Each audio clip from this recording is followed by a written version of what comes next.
Saya hari ini nyampe di Jakarta tadi jam 10. Langsung ke Polda. Karena saya berkoordinasi dengan Polda. Bagaimana hasil permohonan kami? Boleh Bu, datang hari Rabu. Saya konfirmasi dan koordinasi. Permohonan tentang apa? Tentang pembukaan pencekalan Bang Egy untuk berobat demi kemanusiaan. Dijawab sama Polda, sedang diproses.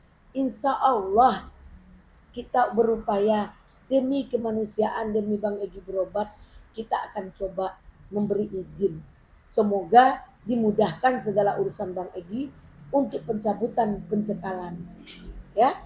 Nah, seperti saya ketika memasukkan gelar perkara khusus, itu saya setiap minggu bertanya, apakah sudah diproses, kapan diproses?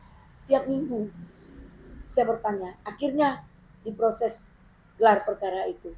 Yang mengajukan gelar perkara saya. Ngerti tidak kalian dengan gelar perkara itu seperti apa? Saya lihat mereka nggak ada yang membawa persiapan untuk penegakan hukum pembelaan tentang status tersangka kliennya masing-masing. Mereka kan punya pengacara. Saya pengacara dari Egy Sujana. Ya, saya tahu gelar perkara tanggal 13 sudah akan digelar hari Senin tanggal 15. Persiapkan ahli pidana, ahli bahasa. Kemudian siapkan saksi adat cat. Kemudian kami meeting. Kemudian apa yang terjadi? Disampaikan oleh Pak Muzakir, ahli hukum. Bu Eli, ini Bang Egy benar belum pernah di BAP? Belum, Prof. Ini saya belum bisa hadir. Karena Bang Egy dia belum di BAP, kita untuk apa hadir? Kalian aja lah yang hadir. Oke, Prof. Saya akan giring dengan legal opinion. Maka dikasihlah kami legal opinion. Dikasihlah statement dari media. Di dalam dakwaan terhadap Bang Egy tersangka kena pasal 310, 311 dan ujaran penghasutan. Ya. Kan tidak ada tentang ijazah. Mereka yang tentang ijazah.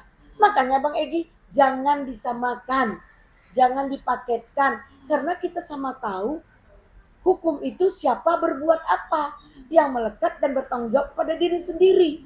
Nggak bisa disama-samakan, apalagi pasal yang tertuang itu tidak sama.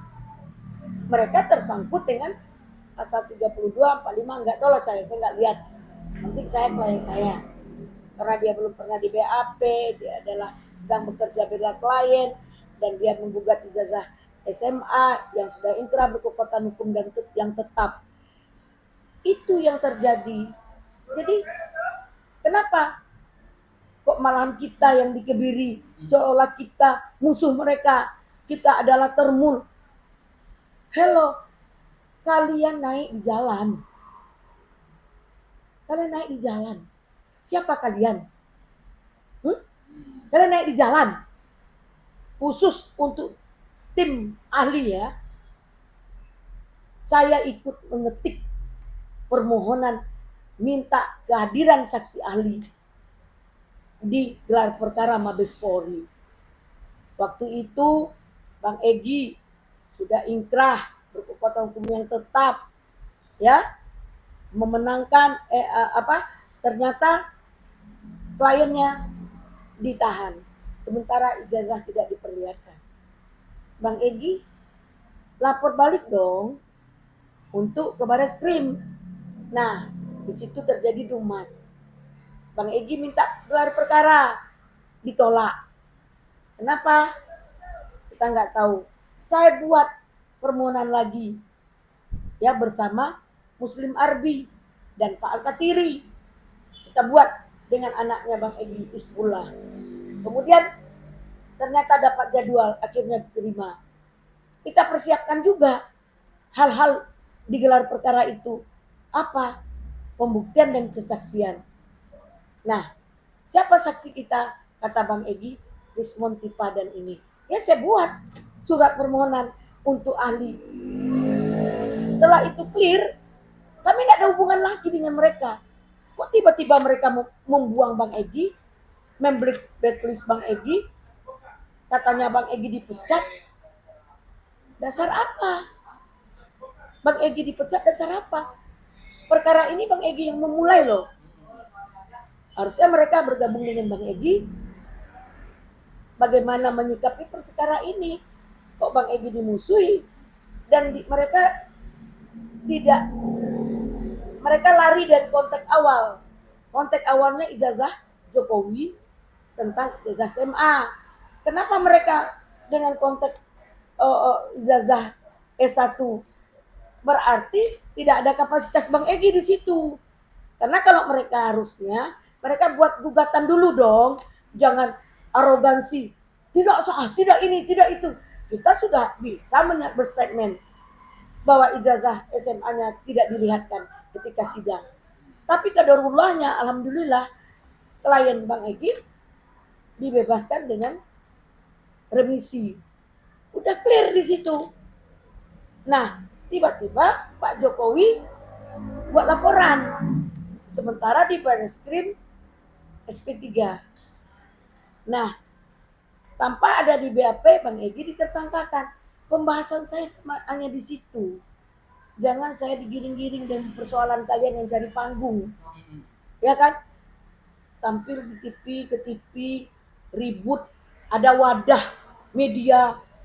Ya, seperti maaf, saya terus terang berani menyatakan Aiman iNews membuat fasilitas kisruh, ribut, ya, undang pakar hukum, undang ahli, nyambung nggak? Nggak nyambung, bakalan ribut. Kalau dia profesional, undang pakar hukum dengan pakar hukum, undang ahli dengan ahli, silakan berdebat. Malu kita yang melihat yang dipertontonkan di media ini, bukan Indonesia saja, bahkan negara lain juga. Beginikah potret hukum bangsa kita yang kita rusak dengan statement-statement orang-orang yang punya kepentingan pribadi dan kelompok untuk menaikkan dirinya ke publik bahwa dia adalah hebat, statementnya luar biasa. Orang lain jangan berstatement, dibilang sesat, dibilang tidak benar, yang benar adalah dia. Hei, siapa kamu? Jangan kamu ngejudge orang ya. Saya tantang kamu berdebat, boleh ya, tentang hukum ayo, tentang ahli saya nggak ngerti. Maka saya bilang, saya melihat itu adalah sebuah ijazah yang sudah lusuh, sudah robek, ada watermark dan emboss. Begitu saya lihat fotonya, ternyata itu ijazah asli dari fotokopi yang beredar. Salah saya di mana? Kalau memang ada yang menilai itu kejanggalan, silahkan dengan keahlian kalian. Saya nggak ahli tentang penilaian itu.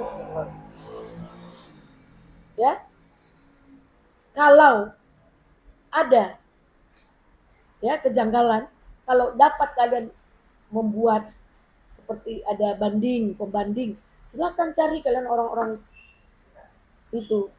Kalau kami, apa saya pribadi nggak ada. Saya hanya untuk kepentingan klien saya. Hari ini saya datang mengemban amanah dari Bang Egy untuk Bang Egy agar bisa segera berobat dan untuk kepastian hukum Bang Egy dengan profesional. Apa guna gelar perkara? Ini loh penyidik melakukan ke Bang Egy.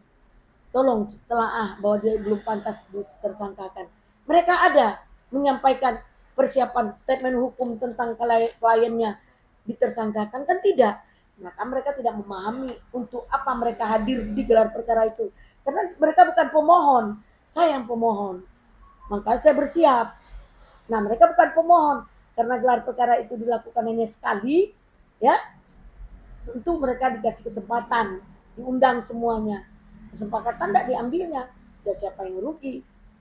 Jadi jangan, sekali lagi, saya bukan termul, yang termul kalian, yang termul mereka-mereka. Saya dari dulu sampai detik ini boleh tanya sama orang-orang dekat Prabowo, apakah saya benar tim pemenangan Prabowo dari 2014? Tanya sama Pak Zulkifli Hasan, saya orang PAN ini, ya, menteri itu, tanya sama dia. Tanya sama Sang Alang, orang dekat pribadinya Pak Jokowi, Pak Prabowo, maaf. Ya, kami bukan orang Pak Jokowi. Jadi nggak ada termul itu Pak Roy Suryo. Yang kamu ngejek-ngejek saya ya Pak Roy. Kamu suruh si Gopur ngomong bahwa saya sesat. Jangan begitu. Saya bisa kuliti kalian. Saya punya cara untuk kuliti kalian. Karena kalian tidak punya kapasitas. Apalagi kalian tersangka. Mau jadi ahli. Tersangka tidak boleh jadi ahli. Ahli diminta untuk kepentingan persoalan orang itu. Kalau saya butuh ahli, saya cari kalian. Siapa yang butuh ahli untuk kalian? Dalam gugatan mana ahli untuk kalian? Sekarang kalian, keahlian kalian sudah tersandra dengan tersangka. Sementara kalian aja wajib lapor. Kenapa kalian nggak berontak bahwa kalian wajib lapor? Berarti kalian kan akui bahwa kalian tidak benar. Makanya kalian terima wajib lapor kan? Makanya di situ konsekuensinya. Tolong garis bawahi ya. Jadi sama saya jangan, saya nggak cari lawan. Saya sayang kalian semua. Saya bukan pecundang, saya pejuang, saya bukan termul. Saya ini untuk kepentingan pribadi berjuang. Ya. Terima kasih. Assalamualaikum warahmatullahi wabarakatuh.